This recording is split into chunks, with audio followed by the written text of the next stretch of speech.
It's Unibroue Thursday! Woo! And for a moment, I want to take you back in time. Slowly come with me. Join me as we pass through the ages. It is currently November 12th, 2009. And I'm a lonely young man searching for a bottle of Baltic Porter from Alaskan Brewing Company. Hey, it's Unibroue Thursday! Woo! Dude, you're not being arrested. I know.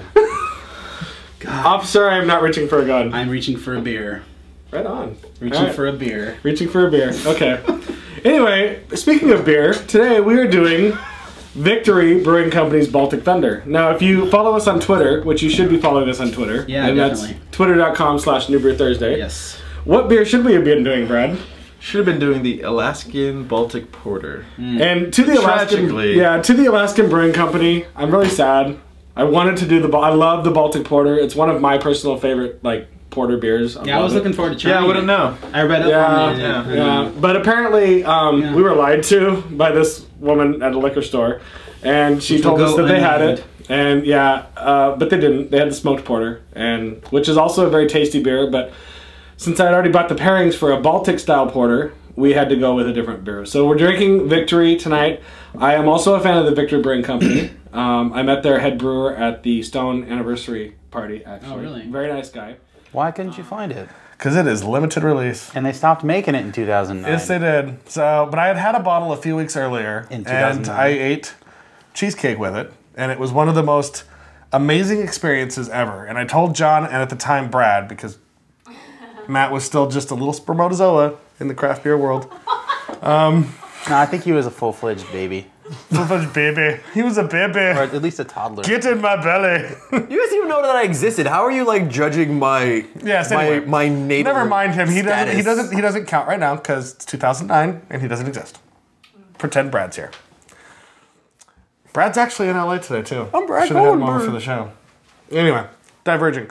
Point is, we ended up having, and I told the guys about it, and it was, they got them all excited about it, promised we'd do the show, and then I couldn't find it, and I got Victory Baltic Porter instead, which is a fine beer, a tasty beer, but was no Alaskan Brewing Company. It was different. Baltic Porter, yes.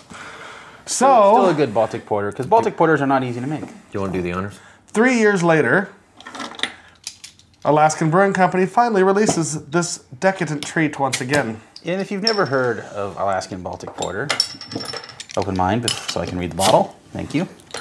They make this with vanilla beans, oak chips, brown sugar, and cherries. Which the cherries are fabulous. Fabulous! If I might quote Dr. Bill in this beer. So, fabulous. Cheers to Alaskan Brewing Company and to finally, after 3 years, getting to do the show that I've always wanted. Yeah, dude, keep on making it. What are you doing? Like, shit. There's some poor guy at Alaskan Brewing Company that just hangs his head right now. He's like, I'm really sorry, John. There was some guy that made a decision in a meeting, and he's like, damn it. I really, really thoroughly love this beer. It's part of their pilot series, too, so that explains a lot right there. So, if you happen to have watched the show back in 2009, 2010, I think parts of 2011, you'd know we used to have food on the show. We kind of just gave up. We kind of just stopped doing that because it was like, no. And then we had Master Pairings. We had Bill doing the food, so it made more sense that way. So we're doing like a bit of a throwback to bring food back on the show for this episode only. Just this episode. So we can have that quiet moment. It's not gonna happen regularly, we'll put it that way. Quiet moment where we're all chewing. Yvonne's making Randy Clemens' Old Viscosity vegan chili. Ooh. So that might be cool to do a Old Viscosity show. That sounds delicious. So we might have another one. Yep. Cheesecake. Cheesecake. Yeah. I am cheesecake obsessive. I love cheesecake. I'm gonna wait. The cherry on this is pretty prominent. It's like a nice, it's not like a sour cherry kind of cherry. Steve's gonna die in 5 seconds. He's in heaven. I'm ready to die. One. Yeah, I'm ready to die. Oh yeah, buddy. Woo! Tell me that's not just an amazing... That's pretty spectacular. I'm waiting. What were you saying about the cherry? It just comes through nice. Yeah, it really does. This is like cherry chocolate. That's very much what it is to me. It's like cherry chocolate. You get a little bit of vanilla. You get a little bit of that like oak tannin. I think the nose, the cherry is there. The vanilla, I don't think is as prominent. And then you just kind of, I think the dominant thing in this beer is actually the way the beer itself smells, like as far as the malt character and. As it warms up, the vanilla comes out a lot more. Yeah, it's got a lot of complexity to it for sure. Now, the really important thing about this particular pairing is that you can't get creative with the cheesecake. Standard New York style plain cheesecake. That's it. Anything else is just gonna mess this up. You guys, here's a fun exercise. Have some cheesecake, but just the cheesecake, no crust. And then Why would you do that?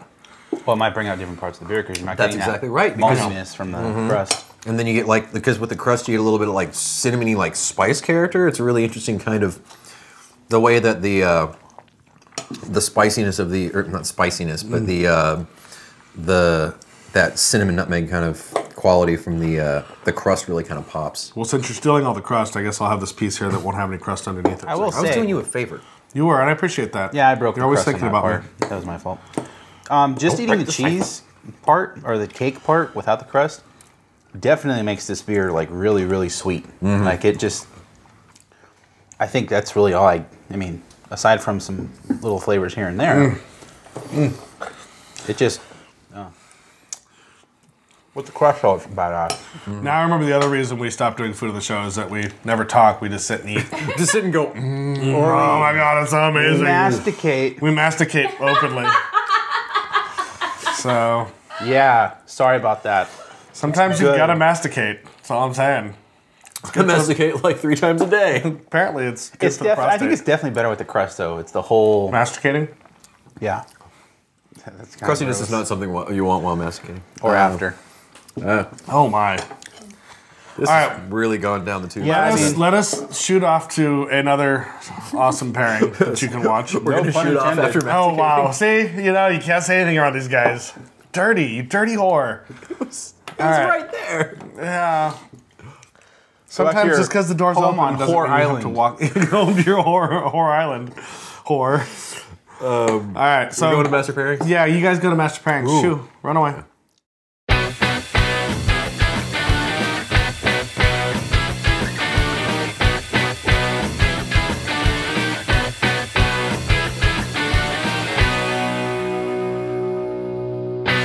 Hey everyone, welcome to another Master Pairings with me, your host, Bill Sysak. Today I have John Holzer of New Brew Thursday. Today we are going to do a Unibroue beer. Unibroue is really one of the first craft Canadian breweries. They've been around for quite a while, 20 years. They do some great beers. This is their Maudite, which is based off of Belgian Amber style, 8%. Really wonderful beer. All their beers have these crazy myths or fables about them. This one has a flying canoe. It's a very detailed story. I recommend you go on their website if you enjoy Unibroue beers and look up the different myths about the different beers. It involves the devil and not hitting church steeples while they fly with their flying canoe. Yes, a bunch of loggers trying to get to their honeys one night going 300 miles through the It air. almost sounds like some DUI drivers. Yeah. Like, you know, you lose your it's soul if you get it's- into an accident. It's like the early version. So anyways, we're going to do that. John's going to pour that. Today, I'm doing another stone dish that's delicious on our new menu, actually. And to give it justice, I'm actually going to read it from the menu just to whet your appetites. So this is Chef Alex's Cuban-style roasted albacore tuna melt. It's a slow-roasted local albacore with garlic aioli, habanero pickles, jalapeno Havarti cheese, and Pullman bread with chili-dusted tropical fruit normally served on the side. Wow. We ate that because we were hungry. That's a complicated So tuna we're sandwich. really doing this pairing with the Maudite and this beautiful dish. Cheers, John. Classic Yeah. Belgian nose. Yeah. Heavily. Really nice amber flavor. Kind of a lot like Chimay Rouge or Red, which makes perfect sense. Very dry. Has think. decent Belgian lace. It's dry. It's got nice fruitiness in the forefront. A little bit of plum, Yeah. red apple. I'm dying to try this, so do it. let's jump into this bad boy. Now there's some habanero Yeah, the pickles are habaneros. pickles. Okay. The cheese is jalapeno Havarti. So there's a couple of heat Oh wow. areas going from there. But The beer accentuates the heat a little bit, but brings out this nice little, you get this nice little caramel notes from the beer. Yeah, definitely. I think it also kind of brings out more of the alcohol in the beer too. A little bit. In a good way. It doesn't hurt, it doesn't hide the tuna though. I mean, it's a really good. If anything, it kind of just mellows everything out. I mean, for this having habanero pickles and jalapeno cheese or whatever, it's not really that hot to begin with. No. It's a very well balanced flavor, but it kind of just goes perfectly with it, you know? Yeah, this beer is a classic. Like I said, their beers are, you know, I don't think about them as much as I should. Again, they're one of those breweries that you just overlook. I mean, not because they make bad beer, but they're always on the shelf. And I know you're always looking for the newest, hottest thing. I've been into this for 3-4 years now, and that's exactly what it is. You're looking for something different, something new, and so these breweries that have been around for decades, right? You just tend to overlook them because they're going to be there next week, right? The problem is you never get around get to that week. Yeah. So. Yeah, Troy Pistoles, which is a big dark Belgian style ale. La Fin du Monde, they do a great wit. They do a great Quilca Choice, which is a cherry beer that you can drink either cold or heated up like a mulled wine. Tons of great beers. They have dozens. They do anniversary beers that are great every year. This is a great kind of gateway beer for people getting in that you want to start getting them into more intensely flavored Belgian style ales. This really works beautifully. Yeah, I mean, a lot of people tend to flock to amber ales as their like transitional craft, from macro to craft, and this kind of is, a Belgian just take on that. Pumped up version. Yeah, when I first started drinking Belgian ales in the late 70s, early 80s, there were still the unique styles like Flemish Reds and Lambics and stuff, but so many of the breweries, and Trappists, but there are so many breweries that had an Ambry and a Blonde. Yeah. And that's classic, and there's still a lot of breweries, the smaller breweries, the breweries that don't necessarily send their beers over, and some that do, that still do that, and they have those as their core beers. It's kind of like the American version of, pale ale and amber ale. Yeah. And so classic beers, really nice to drink. This one is very versatile as far as pairing with food, but a lot of their beers are. And I think you guys will really enjoy it if you get the chance. Definitely try this if you're into tuna melts, although that's not what it's called. It's called Cuban style roasted Albacore tuna melt. It's a tuna melt. It's a tuna melt. It's delicious.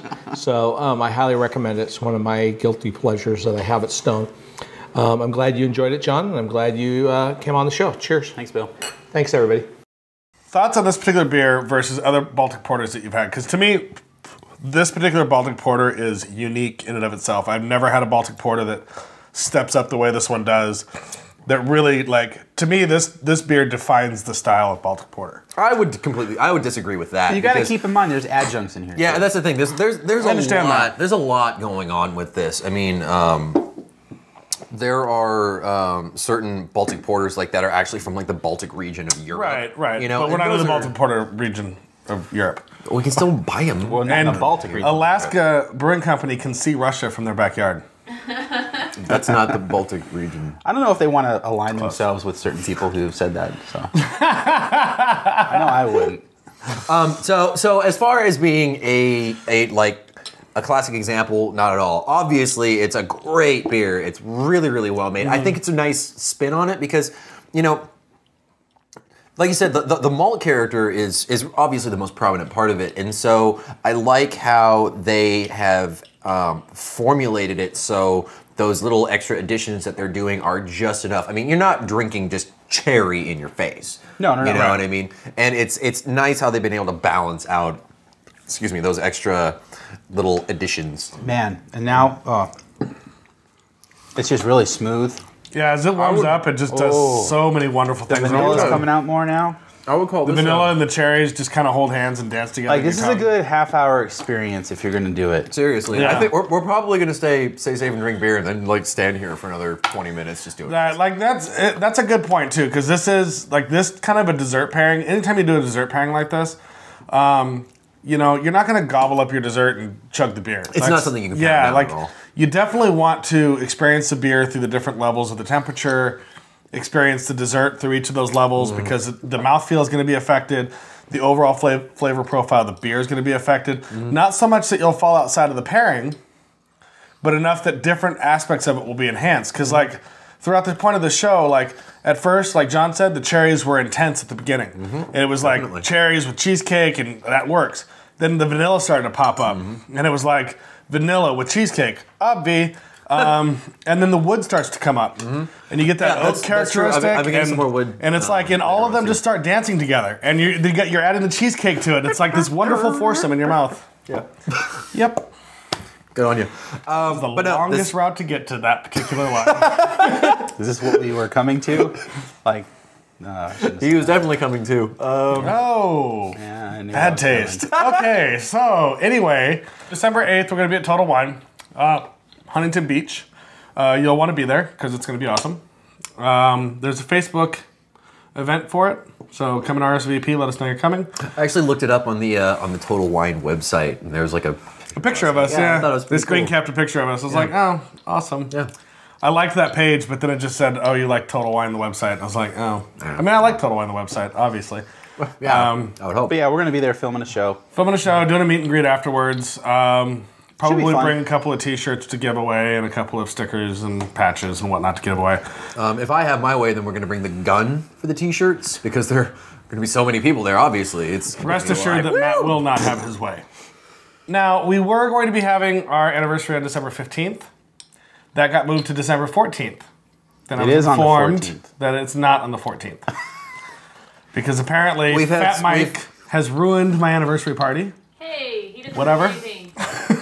Yeah, me and Derek and Yvonne are going to a NoFX show that night. Yeah, so we couldn't have it that night. We are still waiting for absolute final, yes, this is the date. It'll probably be in January. It will definitely be in January. It will probably be January 19th. So I will be updating the Facebook thing. If you have been on the Facebook thing and you've said, yes, I'm coming, we appreciate that. There's quite a few of you already. Pay attention to that for the final date. Otherwise... We're sorry. And if you want to go December 14th, you should, because you know what? I'm going to go December 14th anyway. I'm going to go there and hang out. So if you want to come December 14th, you can come see me and I'll give you a hug. I'll be at NoFX. I won't buy you a beer, though, because a lot of you might show up, and that would be awkward No one's going to show up. for my bank account. Damn, Matt. I'm sorry. Matt's being a little self-deprecating. No one likes you. But you know, as punishment for that, Matt will be there December 14th with me. I will be there, yes. So I will Friday be night, there. December 14th, come and see Matt and me at Beechwood. We'll be chilling. Yay, I'll Matt be at grilling. NoFX. You He won't won't see be John. chilling. Won't be there. We'll be doing something like... He's going to be trying to molest Fat I'll be Mike. singing the middle part of Franco and American loud. It'll be fun. Nice. I hope they... it'd About be George cool if they Bush. did that like 19-minute song that they did or whatever. The decline. The decline. Okay, see, this is boring me, so we're just going to They end this won't. now. They won't. So on And all of you, stay safe and drink beer. Love ya. Cheers.